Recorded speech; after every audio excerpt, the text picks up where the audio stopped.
அனைவருக்கும் வணக்கம். இன்னைக்கு நம்ம என்ன பார்க்க போறோம்னா விபுத்ர ஐஏஎஸ் அகாடமிலிருந்து குரூப் 2 தேர்வில் கேட்கப்பட்ட எக்கனாமிக்ஸ் கொஸ்டின் எக்ஸ்பிளனேஷன் நீங்க பார்க்க போறோம். ஜிகே பொறுத்த வரைக்கும் கொஸ்டின் கொஞ்சம் மாடரேட்டடா தான் இருந்துச்சு. ஆனா வந்து ஸ்கோர் பண்ற மாதிரி தான் இருந்துச்சு. எனவே எல்லாரும் கரெக்டா போட்டுருப்பீங்கன்னு நம்புறோம். சரி, டைரக்டா வந்து நம்ம கொஸ்டின் எக்ஸ்பிளனேஷன் போயிடுவோம். ஃபர்ஸ்ட் கொஸ்டின் என்னன்னா, இந்தியாவில் பாரம்பரிய சிறு தொழில்கள் அதிக வேலை வாய்ப்பை நவீன சிறு தொழில்களை விட வழங்குகின்றன. ஆக்சுவலா என்னன்னா, மாடர்ன் அதாவது மிஷினரிக்கும் மேன் பவர்ல வந்து வேலை வாய்ப்பு வந்து அதிகமா இருக்கும். ஆனா வந்து மிஷினரியில வந்து வேலை வாய்ப்பு வந்து இருக்காது. சரியா? அந்த ஸ்டேட்மெண்ட் தான் இங்க கொடுத்திருக்காங்க. என்னன்னா, இந்தியாவில் பாரம்பரிய சிறு தொழில்கள் அதிக வேலை வாய்ப்பை நவீன சிறு தொழில்களை விட வழங்குகின்றன. ஆனா அந்த ஸ்டேட்மெண்ட் வந்து கரெக்ட். அப்ப நெக்ஸ்ட் வந்து ரெண்டாவது ஸ்டேட்மெண்ட் வந்து பார்ப்போம். பாரம்பரிய சிறு தொழில்கள் தொழிலாளர்களுக்கு தேவைப்படும் மூலதன மதிப்பு குறைவாகவும், நவீன சிறு தொழில்களில் தொழிலாளர்களுக்கு தேவைப்படும் மூலதன மதிப்பு அதிகமாகவும் உள்ளது. அதாவது மேன் பவர்ல வந்து செய்யப்பட்ட தொழில் வந்து மூலதன இன்வெஸ்ட்மெண்ட் கம்மியாக தான் இருக்கும். ஆனால் மிஷினரியில வந்து அதிகமாக தேவைப்படும். அதான் இந்த ஸ்டேட்மெண்ட் வந்து கொடுத்துருக்காங்க. அப்போ கரெக்டாக தான் கொடுத்துருக்காங்க. சரிங்களா? அதனால வந்து ரெண்டு ஸ்டேட்மெண்ட்டுமே கரெக்டாக தான். கூற்றும் கரெக்டாக தான், காரணமும் கரெக்டாக தான். ஓகே, அப்போ ஆப்ஷன் வந்து என்னன்னா ஏ வந்து ஏ மற்றும் ஆர் இரண்டும் சரி மற்றும் ஆர் என்பது ஏக்கான சரியான விளக்கம். அப்ப வந்து என்னன்னா ஆப்ஷன் வந்து ஃபர்ஸ்ட் क्वेश्चन வந்து ஆப்ஷன் ஏ. சரியா? நெக்ஸ்ட் क्वेश्चन பாப்போமா? ரெண்டாவது क्वेश्चनனா, இந்த எகனாமிக்ஸ் பொறுத்த வரைக்கும் 5 இயர்ஸ் பிளான் பத்தி क्वेश्चन இல்லாம இருக்காது. நீங்க சிலபஸ் பாத்தீங்கன்னா ஊனா போட்டு ஆரம்பிக்கிறது நம்ம வந்து 5 இயர் பிளான். அந்த ஹிஸ்டரியில பார்த்தா சிந்துவெளி நாகரிகம் எப்படி வந்து ஊனா போட்டு ஆரம்பிச்சு வைக்கிறதோ அதே மாதிரி 5ஆம் திட்டமே நம்ம வந்து எகனாமிக்ஸ்ல வந்து கண்டிப்பா ஒரு மேஜர் ரோல் பண்ணுவோம். அந்த அளவுக்கு பார்த்தா இந்த வட்டம் வந்து இந்த குரூப்ல வந்து 2 क्वेश्चन கேட்டிருந்தாங்க. அதுல ஃபர்ஸ்ட் क्वेश्चन பாத்தீங்கன்னா ஃபர்ஸ்ட் ஸ்டேட்மெண்ட் பாருங்க. சமத்துவமான முன்னேற்றம் 11வது ஐந்தாண்டு திட்டத்தின் நோக்கமாகும். ஆக்சுவலா பார்த்தோம்னா சமத்துவமான முன்னேற்றம் வந்து என்னன்னா எகனாமிக்ஸ் பொறுத்த 5 இயர் பிளான் பொறுத்த வரைக்கும் 9வது ஐந்தாண்டு திட்டத்தோட நோக்கமா தான் இருக்கும். அதாவது சுதந்திர பொன்விழா ஆண்டில், அதாவது நம்ம சுதந்திரம் தொடங்கி 50 வருஷம் ஆன பிறகு ஒரு 5 இயர் பிளான் ஆரம்பிக்கிறாங்க 1997. அந்த 5 இயர் பிளான்ல என்ன நோக்கமா இருக்கும்னா சமூக நீதியுடன் கூடிய சமமான வளர்ச்சி அப்படின்றது கூட முக்கியத்துவமாகவும் நோக்கமாகவும் இருக்கும். ஆக்சுவலா இங்க வந்து என்ன கொடுத்துருக்காங்கன்னா 9வது ஐந்தாண்டு திட்டம் பதிலா 11வது ஐந்தாண்டு திட்டம் கொடுத்துருக்காங்க. ஆக்சுவலா வந்து இந்த ஸ்டேட்மெண்ட் வந்து ராங். சரியா? ரெண்டாவது வந்து என்னன்னா அதிவேகமான நிலையான மற்றும் அதிகப்படியான உள்ளடக்கிய வளர்ச்சி 11வது ஐந்தாண்டு திட்டத்தின் முக்கிய நோக்கமாகும். இந்த நிலையான அப்படின்னு சொல்லி இந்த வார்த்தை வந்துட்டாலே அது 12வது ஐந்தாண்டு திட்டத்தின் நோக்கம். அதாவது 11வது ஐந்தாண்டு திட்டத்தோட முக்கியத்துவம் என்ன இருக்கும்னா விரைவான மற்றும் அதிகப்படியான உள்ளடக்கிய வளர்ச்சியா இருக்கும். ஆனா வந்து 12வது ஐந்தாண்டு திட்டம் ஒரு கீவேர்டு இருக்கும். அதாவது விரைவான மற்றும் அதிகப்படியான நிலையான உள்ளடக்கிய வளர்ச்சி அப்படின்னு சொல்லி ஒரு கீவேர்டு இருக்கும். அந்த கீவேர்டு இங்க இருக்கு. ஆனா வந்து ஸ்டேட்மெண்ட் பாத்தீங்கன்னா 12க்கு பதிலா 11வது ஐந்தாண்டு திட்டம் முக்கிய நோக்கம் சொல்லி கொடுத்துருக்காங்க. அப்பனா வந்து ராங்கா இருக்காங்க. ரெண்டு ஸ்டேட்மெண்ட் ராங்கா இருக்கு. அப்ப ஆப்ஷன் பார்த்தோம்னா ஆப்ஷன் வந்து டி வரும். ஓகேவா? புரிஞ்சா? நெக்ஸ்ட் क्वेश्चन பாப்போம். நம்ம ஸ்டார்டிங்ல சொன்ன மாதிரி தான் 5 இயர் பிளான்ல இருந்து 2 क्वेश्चन கேட்டிருந்தாங்கன்னு சொல்லிருந்தோம். முதல் क्वेश्चन பார்த்துட்டோம். ரெண்டாவது क्वेश्चन பாத்தீங்கன்னா பின்வருவற்றில் 10 ஆண்டு காலத்துல 10th 5 இயர் பிளான்ல சரியான கல்வியறிவு தொடர்பான இலக்கு கேட்டிருக்காங்க. அப்படி பார்க்கும்போது ஆப்ஷன் ஏ தான் வரும். ஏன்னா 10ஆண்டு ஐந்தாண்டு திட்ட காலத்தில் 75 விழுக்காடாக கல்வியறிவு உயர்வு அப்படின்ற அந்த ஸ்டேட்மெண்ட் தான் கரெக்டா வரும். அப்ப இந்த क्वेश्चन வந்து ஆப்ஷன் ஏ தான் வந்து கரெக்ட். சரிங்களா?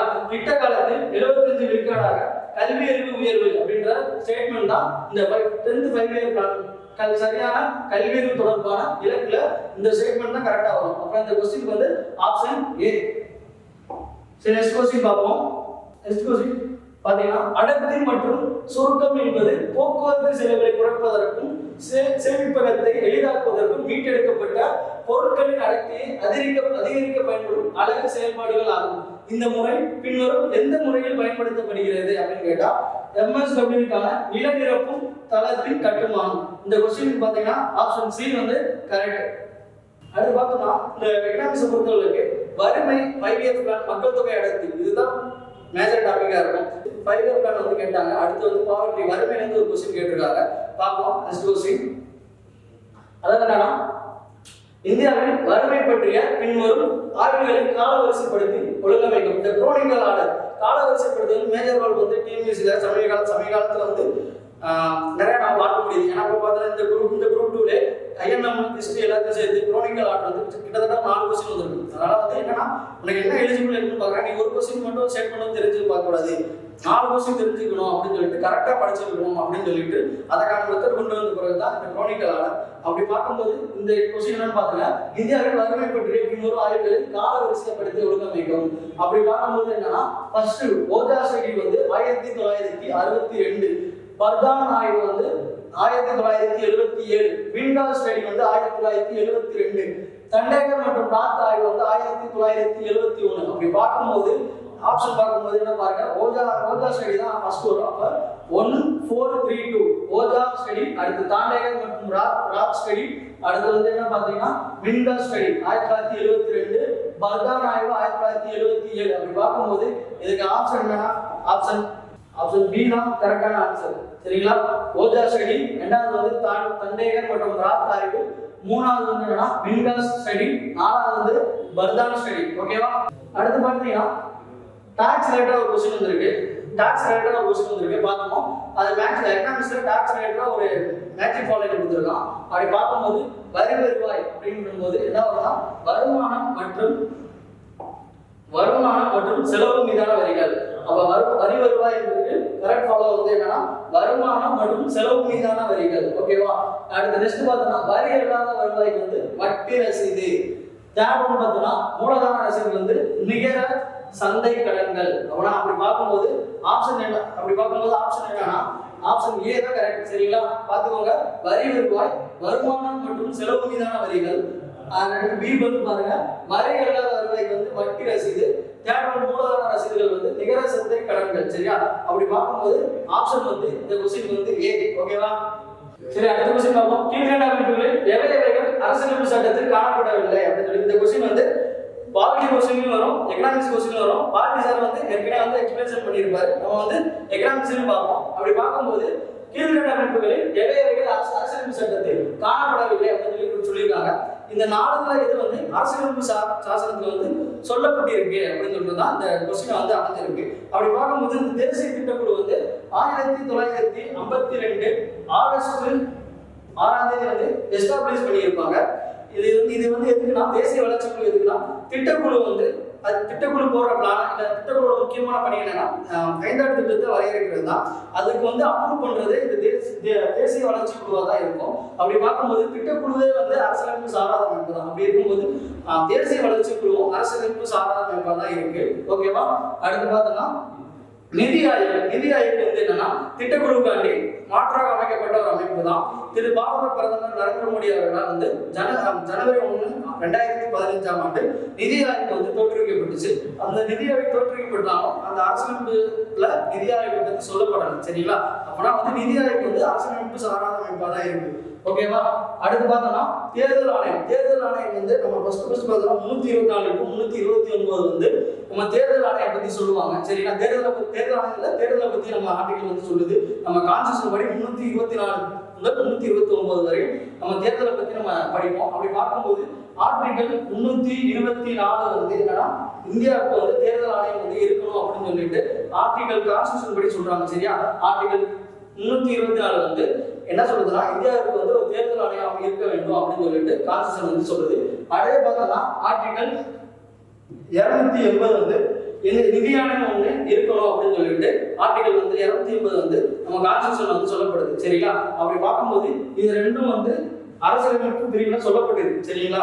நான் என்ன கேட்டிருக்கேன்னா கீழ்கண்ட அமைப்புகள் எவைகள் அரசியலமைப்பு சட்டத்தில் காணப்படவில்லை கேட்டிருக்காங்க. அப்படின்னா ஓகே பாத்தீங்கன்னா தேர்தல் ஆணையம் நிதி ஆணையம் வந்து சொல்லப்பட்டிருக்கு. சரிங்களா? ஆனா வந்து தேசிய வளர்ச்சி குழுவும் நிதி ஆணையம் சொல்லப்படல. அந்த ஆப்ஷன் என்ன வரும்? ஆப்ஷன் வந்து ஏ தான் வரும். இந்த क्वेश्चन வந்து ஆப்ஷன் வந்து ஏ தான் வரும். சரியா? பாத்தீங்கன்னா கீழ்கண்ட அமைப்புகள் எவைகள் அரசியலமைப்பு சட்டத்தில் காணப்படவில்லை, எது அரசியலமைப்பு சட்டத்தில் சொல்லப்படலை கேட்டிருக்காங்க. தேசிய வளர்ச்சி குழுவும் நிதி ஆயோகம் சொல்லப்படல. இந்த क्वेश्चन ஆப்ஷன் வந்து ஏ தான். ஓகேவா? Next question போலாம்ல.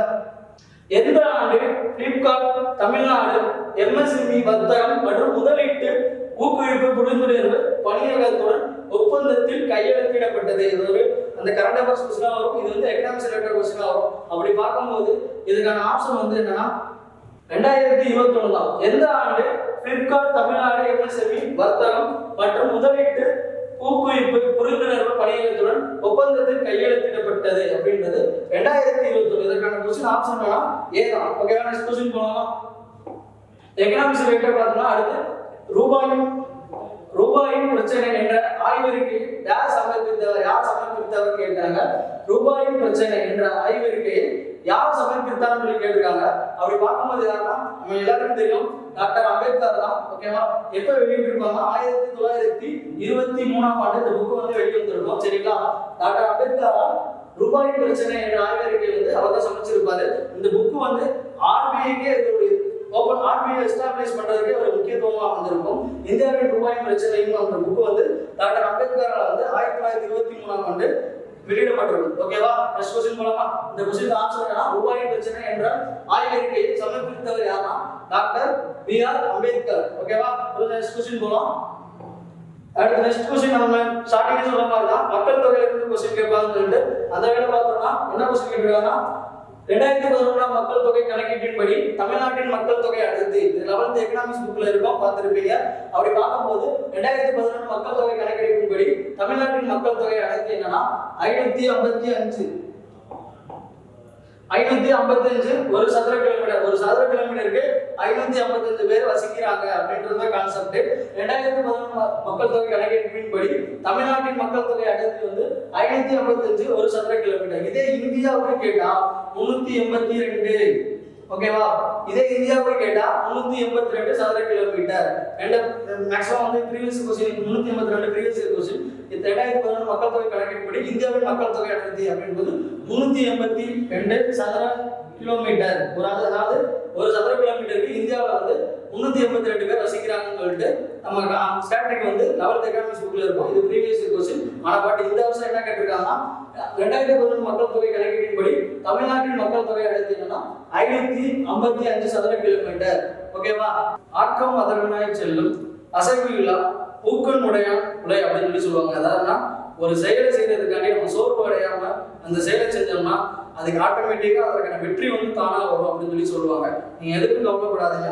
இந்த கொஸ்டின் வந்து குரூப் 2 வந்து நம்ம வந்து சரியா எழுதணும் பரவாயில்ல. அடுத்து வந்து நிறைய எக்ஸாம் வரும், அதில் வந்து நம்ம ஜெயிப்போம்.